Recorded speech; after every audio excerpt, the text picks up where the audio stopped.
ముత్తాత సొమ్ము ఇచ్చేది లేదు. ప్రజలు కట్టిన పన్నుల నుంచి పేదలకు ఇవాళ 12,000 మంది బఫర్ జోన్లో లేకపోతే నదీ బెడ్డులో మూసి పరివాహక ప్రాంతంలో ఉంటే 15,000 డబల్ బెడ్రూమ్ ఇండ్లు ఇవాళ మనం కేటాయించడానికి నేను ఆదేశాలు ఇచ్చిన. మూసి మురికిలో దోమలతోని కలుషితమైన నీళ్లతోని అక్కడ బతకలేని శవాలుగా జీవోత్సవాలుగా ఉన్న పేదవాళ్లకు ఆత్మగౌరవంతో బ్రతకడానికి ఇల్లు ఇచ్చి ఇంటి ఖర్చులకు 25,000 ఇచ్చి మా అధికారులు అక్కడ ఉండి వాళ్ళని ఇంటి దగ్గర దిగబెడుతుంటే అభినందించాల్సింది పోయి అన్యాయంగా మాట్లాడుతున్నారు. డబుల్ బెడ్రూమ్ ఇల్లు కంటే ప్రత్యామ్నాయం ఏముందో చెప్పండి, పంచుదాం. ఇది ప్రజల సొమ్ము, మేము సిద్ధంగా ఉన్నాం బాధ్యత తీసుకోవడానికి. ఇవాళ పేదల సంక్షేమం అమలు చేయడమే మా బాధ్యత. చేతనైతే రాండి, అఖిలపక్ష సమావేశాన్ని పిలుస్తాం, మీరు రాండి, ఏం చేయాలనో చెప్పండి. ఏది చేసినా వద్దనడం, మీ చేతగాని తనాన్ని కప్పిపుచ్చుకోవడానికి మమ్మల్ని ఏ ప్రయత్నం చేయొద్దనడం ఇది సమంజసమని నేను అడుగుతున్నా. 10 నెలలు కూడా కాలే మేము అధికారంలోకి వచ్చి, 10 ఏళ్ళు ఈ రాష్ట్రాన్ని దోసుకతిన్న మీరు ఇవాళ ఆగర్భ శ్రీమంతులు ఎట్లయినరు?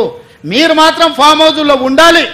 మీ ఫామ్ హౌజులను కాపాడుకోవడానికే కదా ఇవాళ వీళ్ళను ముసుగు దొడుకొని రక్షణ కవచంగా పెట్టుకొని పేదోళ్ళను పెట్టి కూలగొట్టొద్దు అంటారు. ఇవాళ ఇన్ని మాట్లాడుతున్న కేటీఆర్ జన్వాడలో నీకున్న ఫామ్ హౌస్ అక్రమ నిర్మాణం కాదా, అది కూలగొట్టాలనా వద్దా నువ్వు చెప్పు.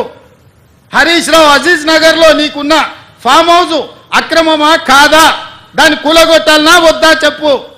సబితమ్మ నీ 3 కొడుకుల పేర్ల మీద 3 ఫామ్ హౌసులు కట్టినావు కదా, నువ్వు సబితమ్మ లేక పేద అరుపులు అరవకమ్మా, నీకున్న ఫామ్ హౌసులు కూడా లెక్కలు ఉన్నాయి, కూలగొట్టాలనా లేదా సబితమ్మ నువ్వు సలహా చెప్పు.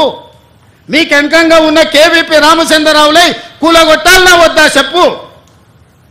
ఇవాళ అక్రమంగా ఫామ్ హౌజులు నిర్మించుకొని మీ ఫామ్ హౌజుల మీద ఎక్కడైతే తొలగింపు ఏటు పడుతుందో మీ ఫామ్ హౌజులు కూలుతాయని చెప్పి ఇవాళ పేదలను రక్షణ కవచంగా పెట్టుకొని ఇవాళ మీరు నాటకాలు ఆడుతున్నారు. నల్ల చెరువులో ప్లాట్లు వేసి అక్రమంగా అమ్మినోడు మీ పార్టీోడు కాదా? మూసి నది ఒడ్డున ప్లాట్లు వేసి పేదలకు 10 లక్షలకు 100 గజాలు అమ్మింది మీ సన్నాసులు టీఆర్ఎస్ నాయకులు కాదా?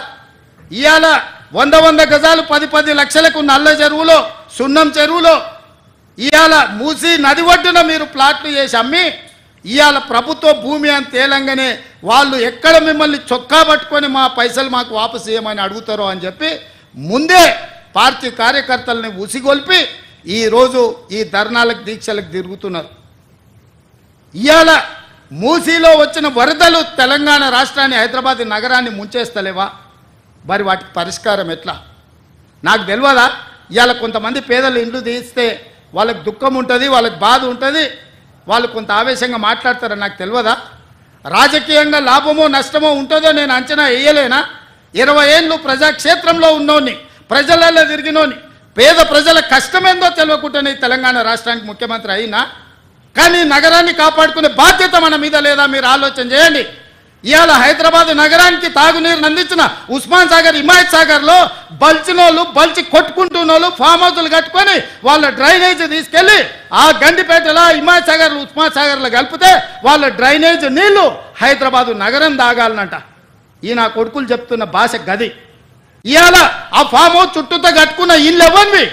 కేటీఆర్కు లేదా, హరీష్కు లేదా, కేవీపీ రామచంద్రరావుకు లేవా? చుట్టూతా మీరు కట్టుకున్న ఇండ్ల డ్రైనేజ్ హైదరాబాదు ప్రజలు తాగునీళ్ళ కలిపి మా ఇల్లు కూలగొట్టొద్దు కాబట్టి ముసుగు దొడకడానికి మూసీ కావాల్సి వచ్చిందా మీకు? మూసీని అడ్డం పెట్టుకొని ఎంతకాలం బతుకుతారా మీరు? ఎంతకాలం తప్పించుకుంటారు? వారం రోజులు, 10 రోజులు, 15 రోజులు, నెల రోజులు అయినా వదల మీ భర్త మీరు అనుకుంటున్నారే ఒక్కనొక్కని చింతపండు చేస్తా. మూసి పేదలకు ఏం చేద్దామో చెప్పండి. ప్రతి పేదవాడికి మంచి కాలనీలు చేసి ఇల్లు కట్టిద్దాం చెప్పండి. ప్రభుత్వం దగ్గర భూములు లేవా? ప్రభుత్వం ఏమైనా గొడ్డుపోయిందా? జవహర్ నగర్లో 1000 ఎకరాలు ఉంది ప్రభుత్వాన్ని. మూసీలు ఉన్న పేదవాళ్ళందరికీ తలా 150 గజాలు చేసి ఇచ్చి ఇందిరమ్మ ఇల్లు కట్టిద్దాం. రాండి సన్నాసులారా, ముందుకు రాండి, పేదోళ్ళు కట్టిద్దాం. ఎవరైతే నమ్మి మోసపోయి కట్టుకున్నారో వాళ్ళ ఇల్లు కట్టడానికి ఎంతైందో నష్టపరిహారం ఇద్దాం, ప్రభుత్వం ఖజానా నుంచి పంచుదాం. రాండి, అందరం కూర్చొని పంచుదాం ఒకటే వేదిక మీద. ఇవాళ ఈ ప్రాంతంలో ఎంపీ ఆయన మాట్లాడుతుండు. ఇక ఆయన గురించి నేను ఎక్కువ మాట్లాడదలుచుకోలే, కానీ ఆయనకు బాధ్యత లేదా? ఎంపీకి గెలిచినావు కదా, మోడీ దగ్గర నుంచి ఏం తెస్తావు తీసుకురా.